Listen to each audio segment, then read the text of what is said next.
Everyone, welcome to my YouTube channel Edu Multiverse. क्या आपने कभी किसी यूजर स्टोरी पर काम शुरू किया हो और बाद में पता चला हो कि उसमें इंपॉर्टेंट इंफॉर्मेशन ही नहीं है, या फिर किसी स्टोरी को पूरा कर दिया हो लेकिन बाद में महसूस हुआ हो कि ये एक्चुअल में पूरी नहीं हुई थी? ऐसे ही सिचुएशन में definition of ready and definition of done important role play करते हैं।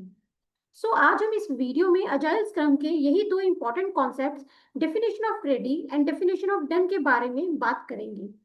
इनके बीच में क्या डिफरेंस है आज हम समझेंगे। तो चलिए बिना देरी किए सबसे पहले समझते हैं डेफिनेशन ऑफ रेडी के बारे में। What is definition of ready? A checklist that determines whether a user story is ready to enter in a sprint. मतलब डेफिनेशन ऑफ रेडी एक ऐसे चेकलिस्ट है जो डिटरमाइन करती है कि कोई यूजर स्टोरी स्प्रिंट में ऐड होने के लिए पूरी तरह से रेडी है या नहीं। अगर रिक्वायरमेंट्स क्लियर है, एक्सेप्टेंस क्राइटेरिया है, डिपेंडेंसीज सब पता है और स्टोरी का एस्टिमेशन हो चुका है तो यूजर स्टोरी रेडी मानी जाती है। एक सिंपल एग्जांपल से समझते हैं। User story: as a customer I want to reset my password so that I can regain access to my account। मतलब as a customer मैं अपने पासवर्ड को रीसेट करना चाहता हूँ या चाहती हूँ so that मैं अपने अकाउंट को एक्सेस कर पाऊँ। Before sprint planning team check करेगी requirements are clear, acceptance criteria defined, dependencies are identified, UI design are available, story is estimated. अगर ये सारी कंडीशंस मीट करेंगी it means user story ready है स्प्रिंट में ऐड होने के लिए। Now next is checklist of definition of ready.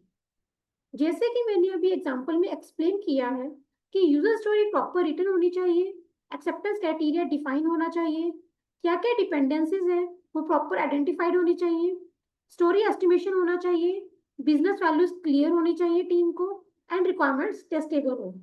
जब ये सारे चेकलिस्ट आइटम्स मीट कर रही हो it means user story ready है एंड टीम उसको स्प्रिंट में ऐड करके काम स्टार्ट कर सकती है। एक सिंपल लैंग्वेज में आप डेफिनेशन ऑफ रेडी को एक एंट्री गेट की तरह सोच सकते हैं। Like as an entry gate only stories that pass this gate should enter in the sprint. मतलब केवल वो स्टोरीज स्प्रिंट में ऐड हो सकती हैं जो इस एंट्री गेट को पास करेंगी। I hope definition of ready सबको अच्छे से समझ आ गया होगा। मैंने बहुत ही सिंपल लैंग्वेज में एक्सप्लेन करने की कोशिश की। Now next is definition of done, a checklist that determines whether work is completely finished। मतलब डेफिनेशन ऑफ डन यह इंश्योर करता है कि किसी यूजर स्टोरी को कंप्लीट कंसीडर करने से पहले टीम ने सारे क्वालिटी स्टैंडर्ड्स को पूरा कर लिया है। आइए इसको भी एक एग्जांपल से समझते हैं। टीम ने पासवर्ड रीसेट फीचर डेवलप किया है। इसे डन मार्क करने से पहले हमें चेक करना होगा कि कोड कंप्लीट हो गया है या नहीं, कोड रिव्यू कंप्लीट हो गया है, यूनिट टेस्टिंग सक्सेसफुली पास हो गई है, क्यूए टेस्टिंग पूरी हो गई है, डॉक्यूमेंटेशन अपडेट हो गया है एंड प्रोडक्ट ओनर ने फीचर को एक्सेप्ट कर लिया है। अगर ये सारी लिस्ट कंप्लीट है तभी हम यूजर स्टोरी को डन मार्क करेंगे। Now next is checklist of definition of done. जैसे कि मैंने अभी एग्जांपल में एक्सप्लेन किया कि development completed, code review done, unit testing passed, QA testing completed, no critical defects, documentation updated, product owner approval receipt. जब ये सारे चेकलिस्ट आइटम्स मीट कर रही हो तभी हम यूजर स्टोरी को डन समझ सकते हैं। Now next is the key differences between definition of ready and definition of done. First difference is timing. Definition of ready sprint start होने से पहले मींस एंट्री क्राइटेरिया है ये। Definition of done sprint and होने से पहले means exit criteria है ये।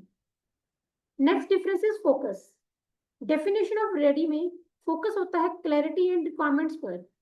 अगर रिक्वायरमेंट्स प्रॉपर मेंशन होंगी और क्लियर होंगी और टीम को अच्छे से स्टोरी की क्लैरिटी होगी तभी वो काम स्टार्ट कर सकते हैं। डेफिनेशन ऑफ डन में फोकस होता है क्वालिटी एंड कंप्लीटनेस का। Next is primary goal. Definition of ready का प्राइमरी गोल होता है prevent false start and definition of done का प्राइमरी गोल है prevent technical debt. Next difference is responsibility. Definition of ready and definition of done दोनों में पूरी team की responsibility होती है इंक्लूडिंग प्रोडक्ट ऑनर। होप आपको डिफरेंस अच्छे से समझ आ गया होगा। नाउ नेक्स्ट इज इन दोनों को सिंपल लैंग्वेज में याद रखने के लिए definition of ready, can we start, क्या हम काम शुरू कर सकते हैं, and definition of done, can we finish, क्या हम काम पूरा कंप्लीट मान सकते हैं? आइए इन दोनों टर्म्स को एक सिंपल रियल लाइफ एग्जांपल से समझते हैं। मान लीजिए आप खाना बना रहे हैं। डेफिनेशन ऑफ रेडी का मतलब हुआ सभी इंग्रेडिएंट्स अवेलेबल है, रेसिपी क्लियर है, खाना बनाने के लिए सारी कुकिंग इक्विपमेंट्स रेडी हैं। एंड डेफिनेशन ऑफ डन का मतलब है खाना पूरी तरह से पक चुका है, टेस्ट चेक कर लिया गया है खाने का, खाने को अच्छी तरह से प्लेट में परोसा गया है, अब यह सर्व करने के लिए तैयार है। यानी डेफिनेशन ऑफ रेडी खाना बनाने से पहले की तैयारी है, जबकि डेफिनेशन ऑफ डन खाना बनाने के बाद की। Now next is common mistakes. What are the common mistakes? Unclear requirements के साथ स्टोरीज पे काम स्टार्ट करना, टेस्टिंग कंप्लीट होने से पहले ही स्टोरीज को डन मार्क करना, डेफिनेशन ऑफ रेडी या डेफिनेशन ऑफ डन पर टीम का अग्री ना होना, टीम के मेंबर्स के बीच डिफरेंट अंडरस्टैंडिंग होनी स्टोरीज और काम को लेकर। कई अजाइल टीमों को प्रॉब्लम्स का सामना करना पड़ता है क्योंकि वो या तो डेफिनेशन ऑफ रेडी को इग्नोर करते हैं या डेफिनेशन ऑफ डन को सही तरीके से इंप्लीमेंट नहीं करते।